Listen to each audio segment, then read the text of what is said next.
So today we're going to be talking about ransomware rebranding and ultimately why that is so unbelievably hot right now. So as far as who I am, so my name is Schmitt. I'm the lead analyst for the GuidePoint Research and Intelligence team. I've been in InfoSec for quite a while, doing all kinds of different things from SOC to IR to malware reverse engineering, landed in threat intelligence in general, which is what I do at GuidePoint now, which is running the threat intelligence team. So like I said, been doing IT, SOC, IR, all kinds of different things, but what's really interesting is ultimately threat intelligence and ransomware and how that's such a big problem right now. So diving into today, really want to just give a level set on the history of ransomware rebranding, looking at from 2020 kind of on to present, diving into a little bit of our taxonomy that we use on our team to help us describe the different ransomware groups and where they sit in terms of their identity. And then even just kind of level setting on ransomware's effects on what we do on the blue team, on the defensive side of things. Then we're going to dive into a couple of case studies here, looking at why ransomware rebranding is ultimately so effective and why it's furthering ransomware groups' capabilities to conduct operations. Then I really want to get into kind of the core of what can we do about this? What are the tips and tricks that we can do to identify ransomware rebranding? How can we take this type of information, make it work for us so that we can have a positive impact on our capabilities to defend against ransomware and to hinder the ability of ransomware groups in general. And lastly, we're going to take all those tips and tricks and figure out how do we really put this to work for us? How do we get something actionable out of this, make it something that we can actually have an impact on? So to begin, ransomware rebranding, it's so hot right now. But why is that? Why is ransomware so hot right now? Well, if we step back and just take a look at publicly posted ransomware victims from 2022 to present, it becomes pretty clear right at the very beginning why ransomware is so impactful. Starting in 2022, we see this progression throughout 2022 into 2023 where it's pretty much a steady incline, a little bit of a lull kind of in the middle of 2022, but generally speaking, the trend is ransomware continues to grow. I don't think that's any surprise to anybody here being in more of the cybersecurity space, but the big thing is towards the end there, you're seeing a big rise so far in 2023 in terms of how impactful ransomware is for most organizations. Now, one of the things I really want to call some attention to here is the number of groups that are operating on a weekly basis throughout 2022 into 2023. That's 11 groups. And if you look at the green line, which denotes the number of groups operating at any given time, you see that that's also rising in the same way that ransomware in general is rising as a threat. So this highlights why ransomware rebranding is ultimately something that's so interesting from our perspective as a threat intelligence community. Another way to break this down a little bit in terms of the impactfulness of ransomware is when we start comparing how ransomware groups are releasing public victims and comparing that to the trends in Bitcoin price. And so this graph is from 2022. And you have the reports or the publicly posted ransomware victims are in the blue, and in the green is the price of Bitcoin. So when we start looking at the trend overall, you can still see that there's a correlation there. But when we start doing some averaging on the Bitcoin price and also the number of posted victims, you see a very close correlation that mirrors one another from the perspective of price of Bitcoin, number of victims that are being posted publicly. So that starts to show how a lot of these groups are starting to think about ransomware as a business. They're making decisions based on financial information. They're making decisions based on when they can be most profitable. So again, really draws into into light here how impactful ransomware is. So now ransomware has been around obviously for a while, and as time has gone on, we've seen more and more groups that are coming to more of this ransomware as a service model. And even on this slide here, which is just a small fraction of the number of groups that have existed from 2022 until present, or even 2020 until present, you see a lot of progressions for the different groups that have operated throughout the years. For instance, Maze kind of becoming more of eGregor, or you have GanCrab that became Revil, or you have a number of groups that spawned from Conti, see all of these different relationships with ransomware groups that are all part of this whole rebranding type of mentality. Now, when we start thinking about ransomware rebranding and why you would do, or why ransomware rebranding is so important, we broke this down into more of a taxonomy. And so when you start looking at how these groups operate in terms of behaviors and capabilities, it became pretty clear that there were several distinct categories that a lot of these groups fell into. For instance, you have more of a full-time group that's been operating for a long time. They have a well-established brand.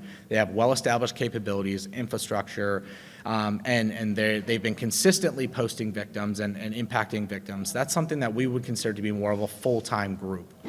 Whereas you have groups that are going to go through the rebrand process, and so they need to, for various reasons, redefine themselves, but they still have a lot of the same core infrastructure, core capabilities.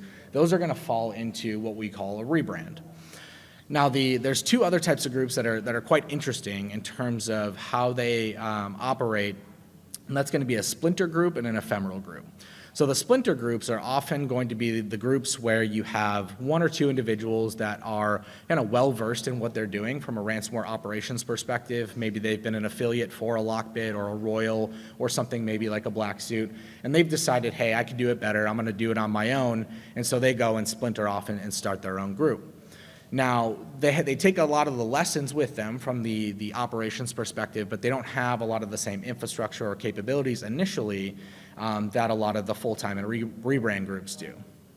Now, one of the more interesting types of groups is going to be the ephemeral groups, and those are the ones that have a very clear, defined purpose. They're a flash in the pan. They're there for a small period of time. They conduct their operations, and then they're kind of gone, right? They're just there, then they're not. Sparta is a really good example for that. They came out, they had victims posted over like 1 or 2 days, all in one country, and then they were gone. So those are some of the groups that we're tracking as more of an ephemeral type. Now, one of the things that's kind of interesting about this is a lot of these groups start in a particular area, but the goal for them, in most cases, is to move to that full-time type of group where they're operating consistently, they have a lot of affiliates, they have well-established infrastructure and processes, and then that's kind of the end goal. They're operating as a true business in that case. But the big thing here is that there is a lot of fluctuation, there is a lot of change, there is a lot of changing dynamics that happen, which is kind of why we came up with this taxonomy to begin with. Now, to help illustrate kind of why this taxonomy is so interesting and important for us to consider is looking at when we take the same statistics that in the first couple graphs and we break that down by the different group type throughout the entire year of 2022. So in the lighter blue, that's going to be your full-time groups, and in the darker blue, black-looking line, that's going to be your rebrand groups. The splinter is the lightest blue, and then the ephemeral is kind of the teal color. And so you see, if we look at splinter and ephemeral groups, they remain fairly consistent throughout the year, but there is a lot of ebb and flow there.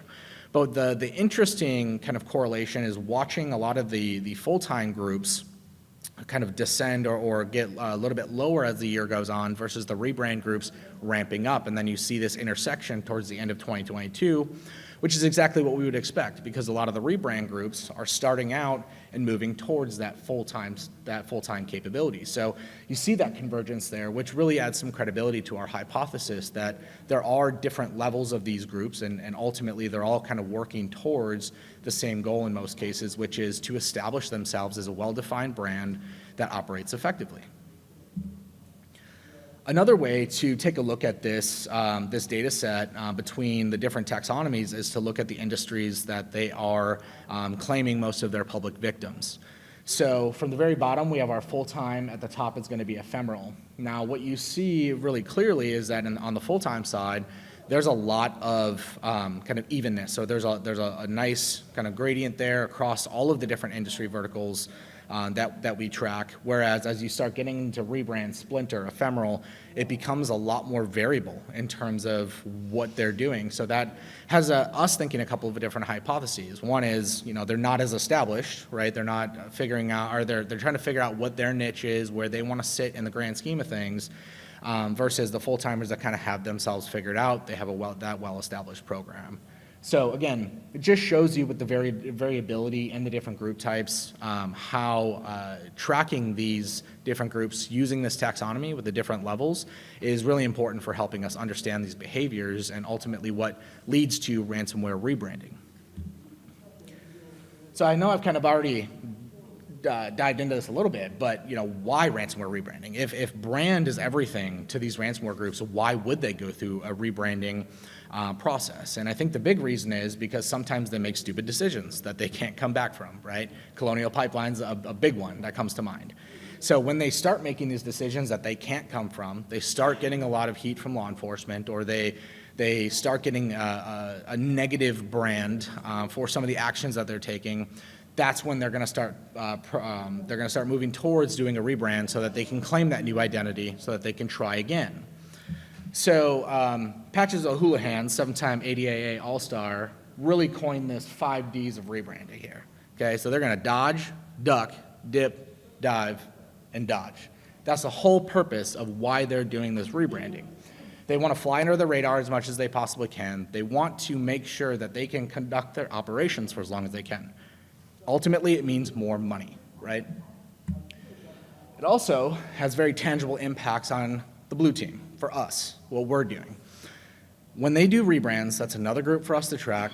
That's another threat profile we have to create. That's more IOCs that we need to track and make use of. It's something that's really difficult for us to do. That means more leak sites that we need to scrape and track and look for intelligence related to the different victims that potentially we do business with, or just trying to get more trends associated with these. Again, more behaviors, more TTPs. It's this never-ending cycle of intelligence gathering and operationalization that we need to pursue, which ultimately is not an easy task, right? Especially when we start thinking about how many more groups that are coming out on a monthly basis. That's a lot for us to handle. And a lot for us to take into consideration while we're trying to protect the organizations that we work for.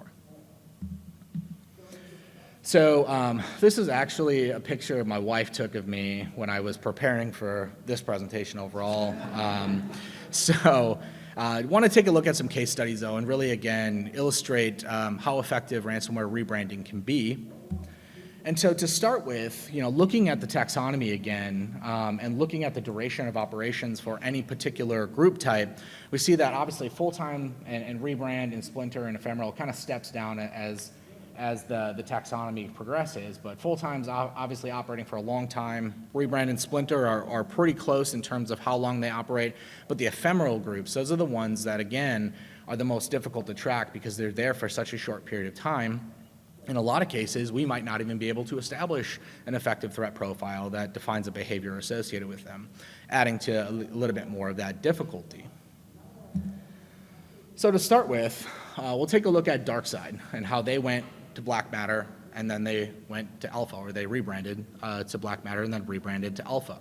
So DarkSide themselves operated for about 200 days, and they were obviously very successful, but then they went through Colonial Pipeline, and they decided they were going to hit a very big target that had critical infrastructure, or that was in the critical infrastructure sector for energy and had a tangible impact on everybody, right? Everybody, especially on the East Coast, felt that Colonial Pipeline attack and felt it very much in their faces.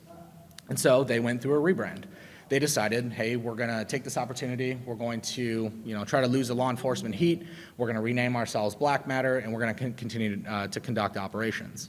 Well, they did that for about 90 days before they decided, hey, we are going to do another rebrand, and they even publicly disclosed this on November 2nd of 2021, saying, due to certain unsolvable circumstances associated with pressure from the authorities, that project is going to close down. And so very publicly saying, hey, law enforcement's on us, we need to do something about this, and they chose to do yet another rebrand.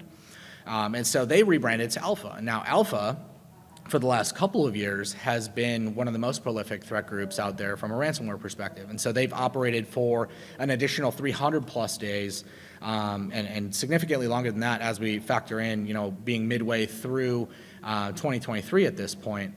But again, looking at these major inflection points here, we have May 6th, November 2nd, Those are each of the different times where they decided to go through rebrands. And so when you start breaking this down even further, the first rebrand dwell time that they had was less than 60 days.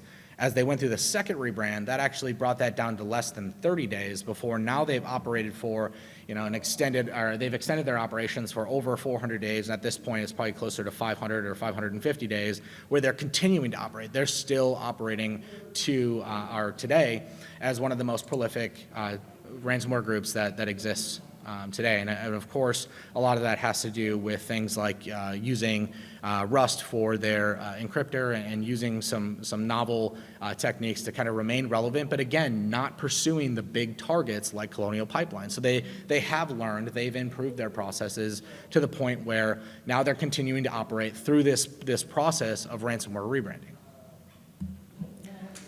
Another really solid case study for ransomware rebranding is going to be Evil Corp. Now, obviously, Evil Corp is going to be more of a nation-state sponsored group, so they have a lot of resources available to them. But when you start looking at how they went through their rebranding process, what's a little bit more unique is, yes, they had BitPaymer that operated for several years without having to go through a rebrand. But then once they got to Wasted Locker, and then Hades, and Phoenix Locker, and Payload Bin, and McCall Locker, there was even some points in here where they had overlapping variants that were out there as part of their overall process. So their rebranding process was more of a strategy to be able to conduct simultaneous operations and potentially even more targeted operations. So what gets a little bit more difficult to track is when they do have a lot of this overlapping nature. The way that we would think about it as part of the taxonomy may be that some of these are ephemeral groups. And so you really need to be able to dive in deep into their code, into their processes and behaviors to figure out that, hey, this really isn't an ephemeral group. This is a full-time nation-state sponsored group that is conducting operations. So they're doing these rebrands. It's very effective. They're able to continue their operations, but at the same time, they're doing this as more of a cloaking mechanism, which is exactly the goal of this. So as they got into more of their later stages of rebranding, they were down to about 38 days for their average rebrand process. And so when you start thinking about how much overhead that is for them, potentially building that new brand, modifying their encryptors, doing all of the infrastructure building, like that's actually a lot of work, which as we will get into, that's one of the main ways that we want to try to push for us to have an impact is to force these rebrands because it does have a lot of overhead. It does take a lot of resources to do.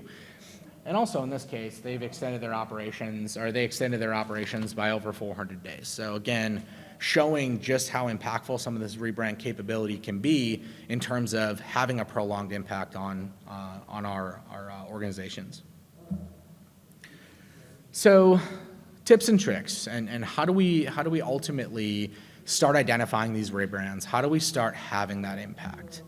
So the first thing is really looking for identifiers. So in terms of the code, in terms of getting into the nitty-gritty of it all, looking for different routines that get used over and over again is something that's going to be very helpful for us. So how they do their file and drive enumeration, how are they, what types of encryption algorithms are they using, how are they doing that encryption, what's their preferred method of API hashing or importing within the binary, how are they doing proxy and network communication, are they doing that in their binaries, how is the overall control flow working, and what packing routines are they using.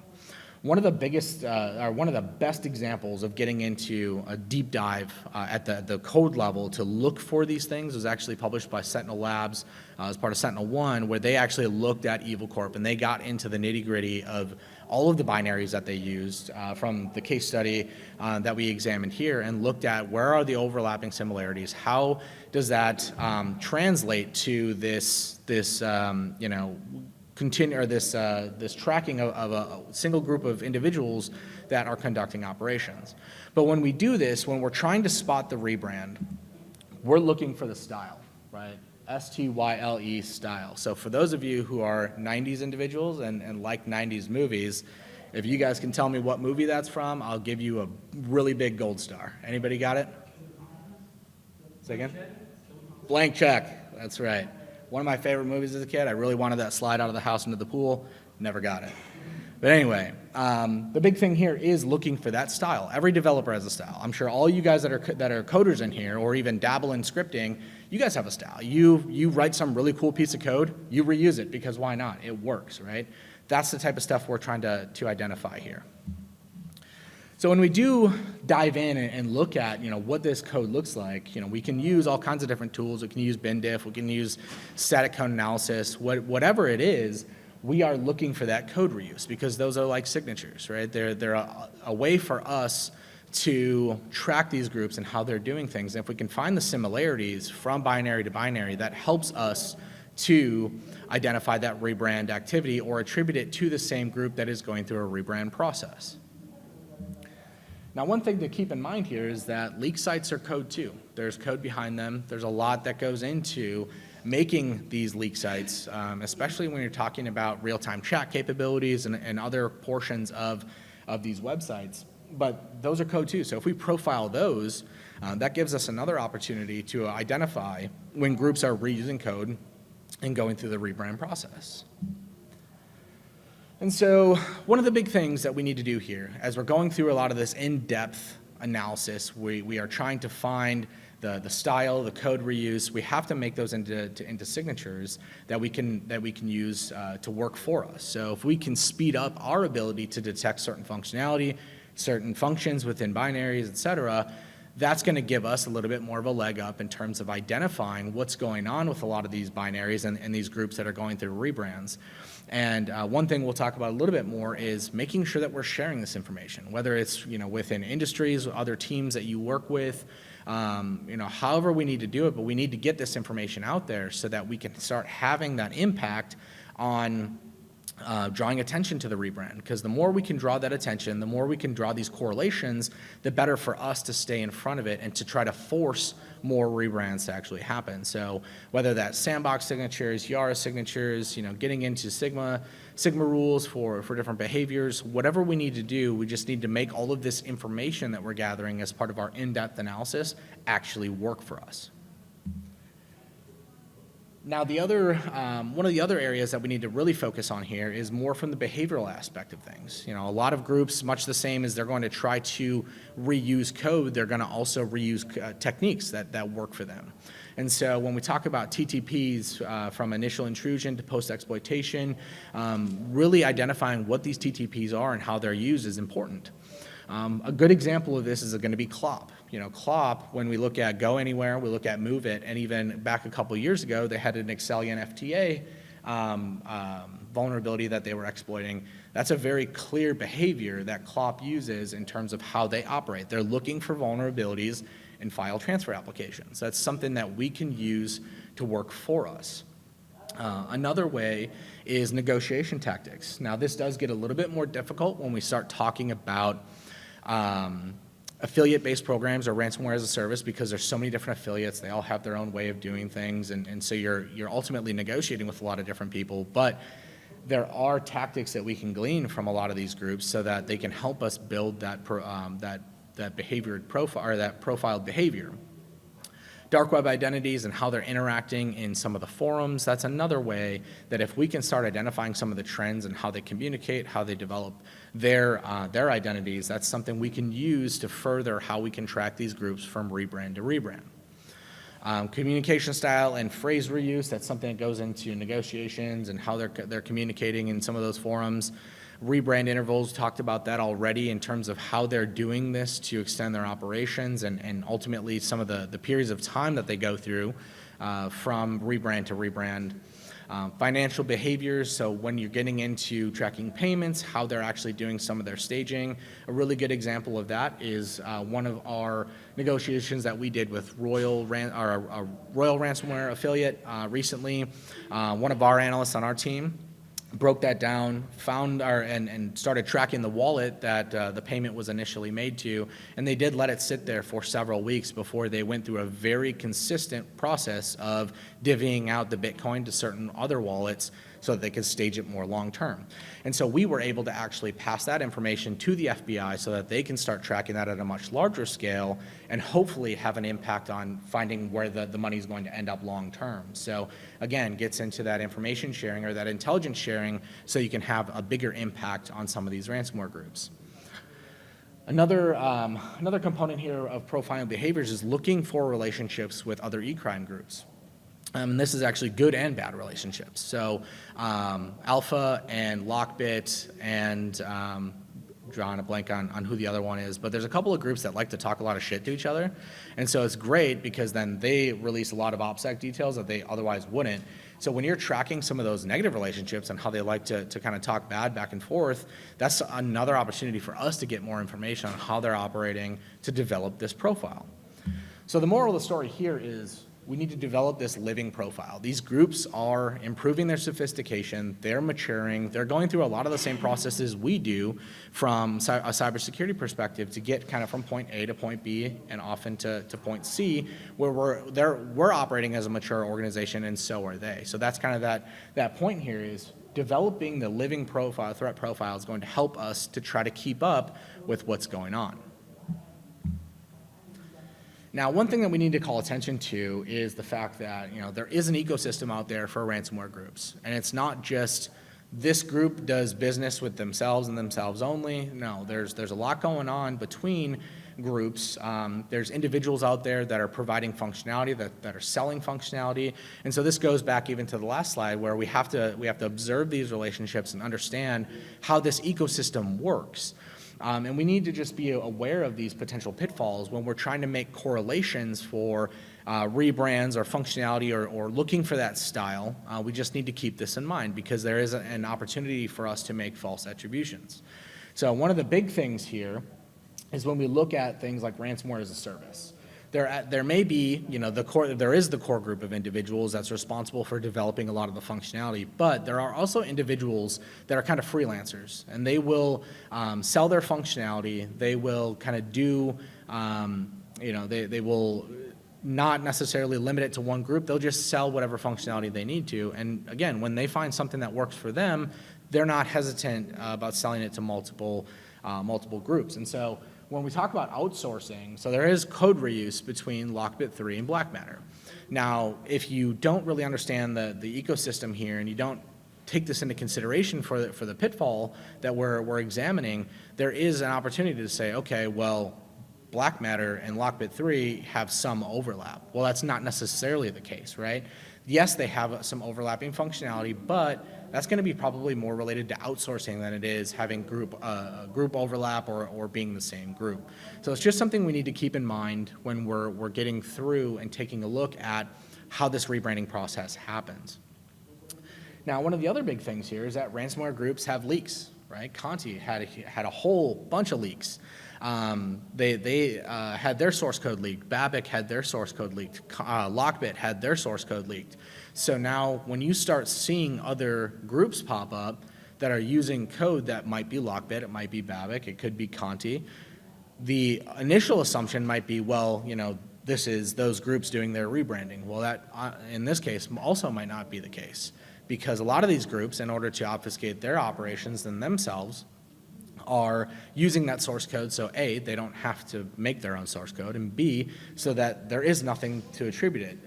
There's nothing to attribute it to in terms of how they're creating their encryptors. So that's something we need to take into account here because it does make things a little bit more difficult when we're looking at how some of these groups have operated in the past.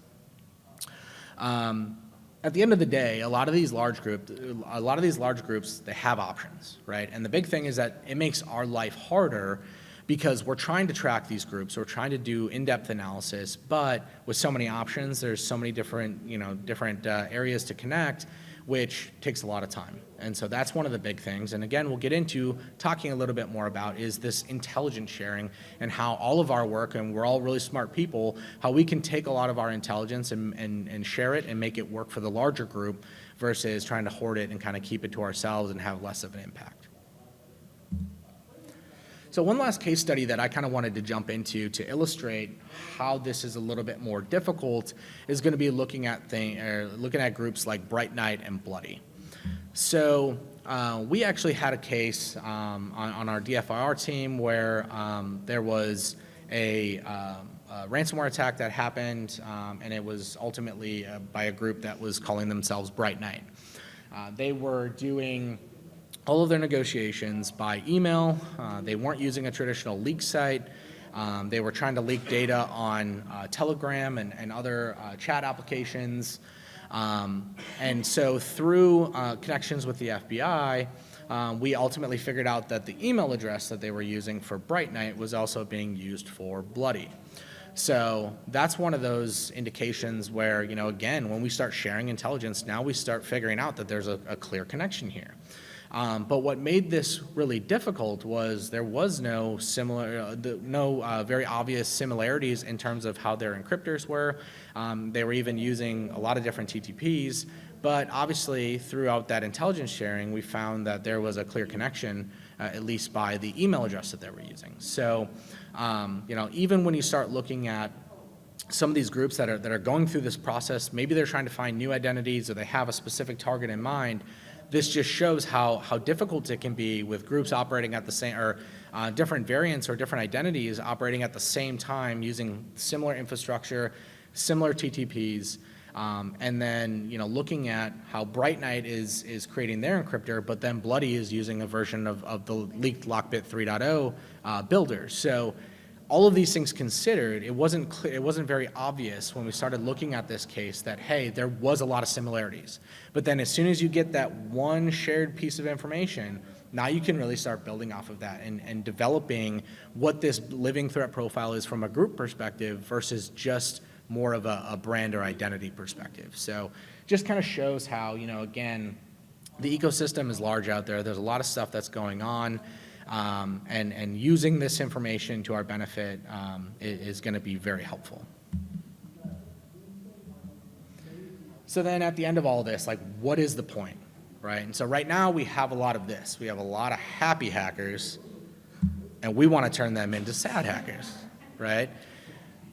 We have a lot of capability in our industry. In cybersecurity, we have a lot of really smart people, and so there's a lot that we can do about this. And so, what do we do? Where do we start? How do we start having this impact? So the big thing here is communicating this, what we call the single source of truth. Now, whether it's a technology, whether it's a process, however we need to focus on it, we just need to make sure that we are communicating threat intelligence effectively. Now, this starts internally to each of our organizations. There's a lot of intelligence that's coming in for threat actors, how they're operating, IOCs associated with them. But at the end of the day, we can't have that intelligence just sit in a central repository. It needs to get to our various teams. So one of the things that we often recommend is to make sure that when you're communicating threat intelligence, you're doing it to multiple teams, vulnerability management, incident response, SOC, risk management, executive leadership teams, business units. But when you're doing that, you have to make sure that it's consumable. You can't just throw information at them that they can't do anything with. If you do that, you're going to lose faith in the threat intelligence program very quickly. And so being actionable is extremely important. Having context is also extremely important, and making sure that they understand why it's important. Because you're developing the intelligence, you're getting it into your platforms, into your processes, so you understand why it's important, but they also need to understand why that's important, and we do that through contextualizing threat intelligence. We also need to make sure it's relevant. If it's vulnerability information, we don't necessarily want to send that to a team that has no use for vulnerability management related threat intelligence. So making sure that we're getting the right threat intelligence to the right teams is also going to be extremely important for being able to have a positive impact on our organizations. Being timely and making sure that this intelligence is getting to where it needs to go quickly. That's another key component to make sure that we can actually do something about it. But also being rate limited, right? So not all of our teams have unlimited resources. We have limited people, we have limited capabilities. So we need to know from a prioritization perspective how much intelligence that we can throw at a team that they can handle and do something with. The last thing that we want to do is start throwing a whole bunch of threat intelligence at a team that they can't consume, and next thing you know, it's all just kind of garbage and junk because they don't know what to do with it or can't handle it, and now it's thrown by the wayside. Like, that's the last thing that we'd want to do. So making sure that it's rate limited is going to be huge, and then making sure that it's easily understood. We don't want to throw things at teams that they don't know how to understand it or interpret it or make it work for them. So again, communicating the single source of truth here is going to be an extremely important part of even starting with our teams, making sure that we are using threat intelligence effectively. Now, this does scale out to other relationships that you might have with an ISAC, or maybe it's with an IR retainer vendor that you have, or maybe FBI or whoever it is, but really focusing on how do you still apply these same principles to your other relationships is going to be a really critical component for making sure that you can have the most positive impact possible. So another way that we can have a very tangible impact here is to take this threat intelligence, right, put it into a threat model for how things could happen, and then have that feed into the threat hunting apparatus and then back again. I don't get into it too deeply here, but the feedback loop aspect of what we do in cybersecurity is super important. Making sure that everything that we're sending one direction is also getting feedback in the opposite direction. And it's much the same with what we're doing here. We're taking this threat intelligence, maybe it's about Lockbit, maybe it's about Alpha, maybe it's about just different intrusion vectors that have been used recently, critical vulnerabilities that have been used by CLOP, whatever it is, and putting that into a model of here's where it starts and here's where it could go from here. And how do we then start looking for that, making that information work for us? Not every threat hunt is going to be successful. You're not always going to find things, but the big thing there is the feedback loop, the continuous improvement, the making sure that we're taking threat intelligence and we are making it work for us. So that's going to be a critical component as well. And lastly is really the call to action here. I've mentioned it a couple of different times. There's really smart people in this industry. There's a lot of really smart people. And there's a lot of threat intelligence that goes on. There's a lot of research to be done. Not one person, not one organization can do it. So partnerships and sharing this threat intelligence is going to be an extremely important part of what we do collectively as a cybersecurity industry. So whether it's threat profiles, whether it's tools and techniques, other TTPs, other IOCs, emerging trends that you're seeing within your industry or at a larger e-crime or ransomware group perspective, sharing all of this threat intelligence is going to be critical for us to try to get to a point where we're at least keeping up with the threat actors. They have the ability to be much more flexible than us. They can move faster than us because they're such a small group of individuals. We are a big group of individuals. We are an entire industry, and we have a lot of organizations, a lot of competing priorities. But if we do focus on sharing threat intelligence amongst ourselves, with the ISACs, with law enforcement, that's when we can start to have an impact on forcing these rebrands to happen. I mentioned it earlier. The more we can force the rebrands to happen, the more effort they need to put into changing their identity. Eventually, they're going to make a mistake, right? So the more we can do that, and the way that we are going to have an impact is going to be sharing threat intelligence amongst ourselves. So I say share that. We are very open at GuidePoint about sharing intelligence. If you guys are interested in having a dynamic working group with us, feel free to reach out. Feel free to come up and talk after this. We're all about sharing intelligence and helping the industry overall be a little bit better and keep up a little bit more. So thanks for your time and stopping by today. I'm happy to answer any questions here for the group. Otherwise, I can stick around for a little while as well if you have any other questions or want to chat about anything else. So I'll open it up for questions. Brave soul? Yeah? Okay.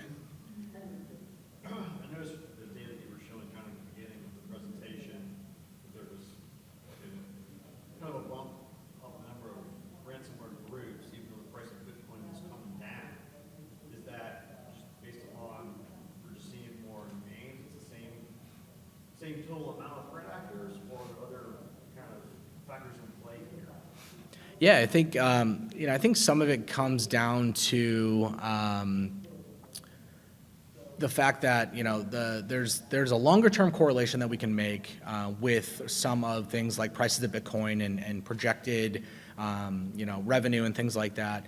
But at the same time, I think there's an opportunity that a lot of threat actors see where there's still a big part of the market that can be seized, and so they are focusing on seeing a lot of these other groups that are coming to the table that are less well known. They're still getting paid.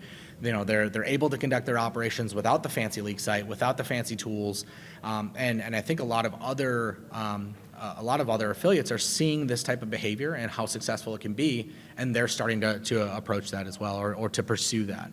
So even though a lot of the trend in 2022 was there's a very strong correlation for the price of Bitcoin and the number of victims, I think that as 2023 progresses, we'll see a similar trend, but at the same time, I still think that a lot of these groups are saying, hey, this other group's doing it, they're making a lot of money, they don't have a fancy leak site, they're still getting paid, why not me?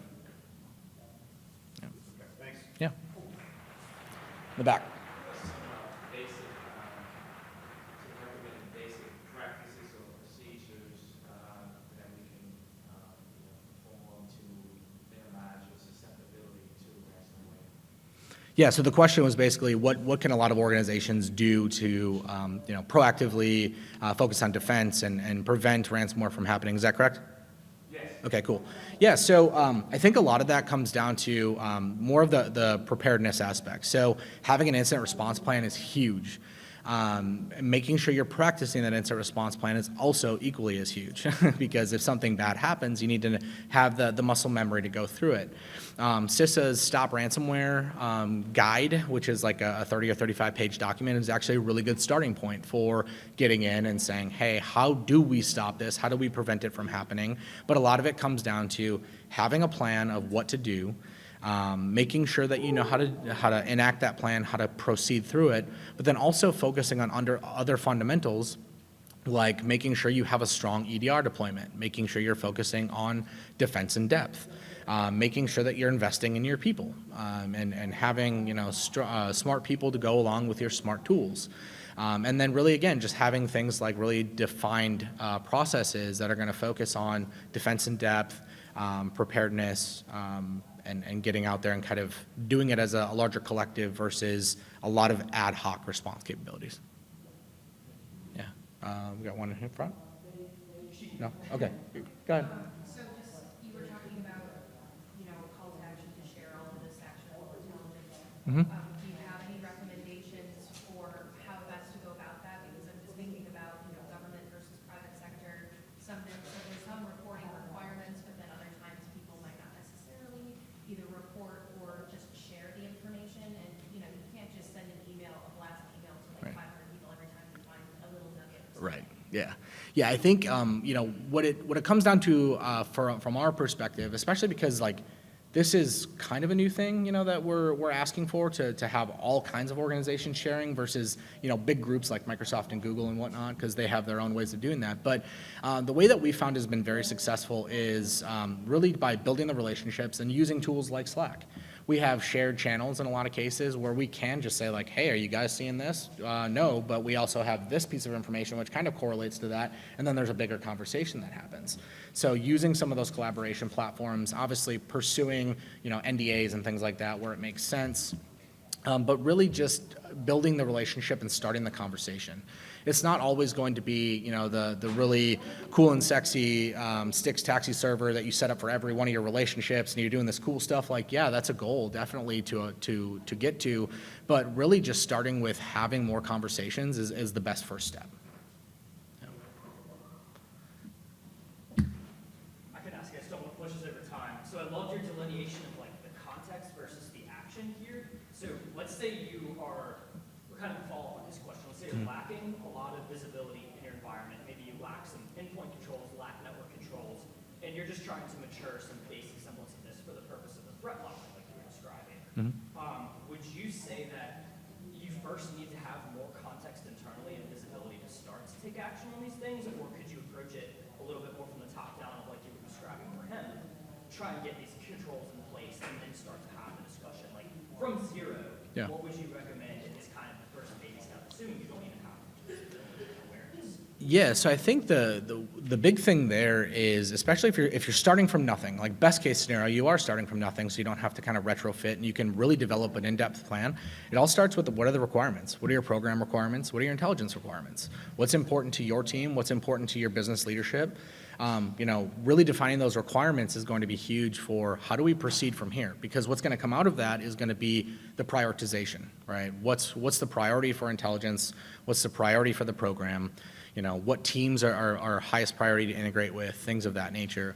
And really, like you mentioned, baby steps, right? It's a very crawl, walk, run type of process where we're focusing on doing what we can now, but also building out a process for how do we get from point A to point B, and focusing on things like threat intelligence maturity. So it really just honestly starts with the requirements, because the requirements turn into priorities, they turn into foundation, and that's where you get the scale from. It's hard to scale from something that you build, kind of on the fringes or at the very top, right? You want that foundation the same way you'd build a building, right? You want a solid foundation so you can scale it out from there. Yeah. And I think we have another minute or two if there's another question. 1 minute, yep. You talked about the rebrand. Is there a silent period where one group of you may identify an impact for a long period of time, and suddenly it's no longer detected in retrospect? Are the rebrands working at the same time until one goes offline? How does that?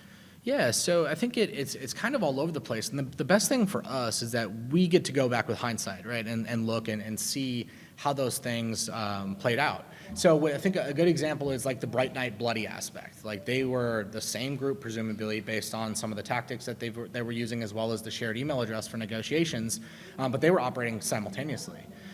So we do see some of that. We do also see, like in the case studies, there was brief periods of time where they kind of did go through their official traditional rebranding process where they are building their new brand, they're waiting to developing that plan to come out. But then also you do have groups like Evil Corp that would do kind of their simultaneous operations as well. So it's kind of all over the place. There's a lot to take into consideration there. But I think that's another reason why we put a lot into sharing intelligence. And I gotta shut the hell up. So.